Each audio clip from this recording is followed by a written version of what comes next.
Okay, this is the bowl I'm going to be throwing in the next video. You can see it on the right. Here I'm centering the clay. It's about a 5 pound ball of clay.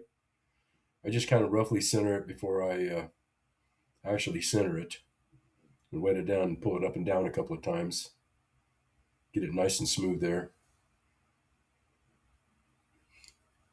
Then start to open it up a little bit here. Again, this is a 5 pound ball of clay. You can see the bowl on the right, so it doesn't have a super large base, but it'll spread out quite a bit at the top. So when I do the pull, I have to leave a little clay at the top because it's going to have to open up quite a bit. Here I'm compressing down the base of the bowl, leaving a nice curve on it. I'm just verifying or double checking the thickness of the base. Don't always do that, but just want to make sure on a piece like this. Doing a first pull on it here. Second pull. It feels nice and centered. Don't feel any air bubbles or anything in it. Packing it down again. I'm working on that little edge on the inside for the base to the wall. Nice little curve there. So I'm pulling it up and opening it up a little bit more. Doing another pull, and again, I'm going to open it up a little bit more at the top. It's getting a little bit wider.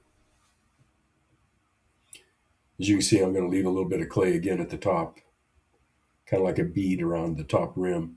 Here I am standing up when I'm doing the pull on it. I don't always do that, but sometimes I just feel good standing up and pulling it, looking straight down on the piece when I do the pull. Make sure my hands stay together.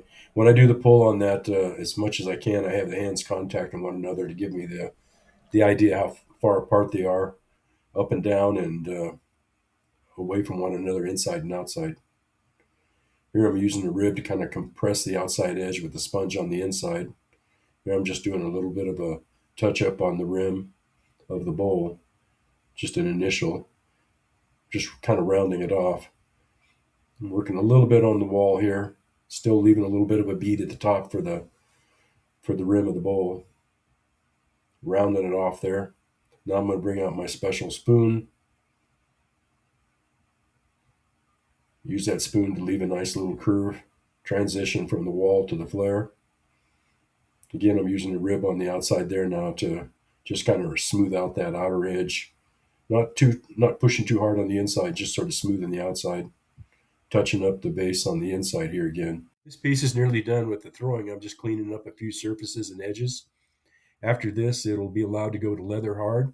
It'll be stained with a black oxide stain, which will turn black when it's fired later. After it's been stained and relief carved, then it'll be bisque fired. And then after the bisque fired, it will be stained with a semi-transparent glaze to allow me to see the pattern. And then it'll be fired again in my scud kiln to cone 6.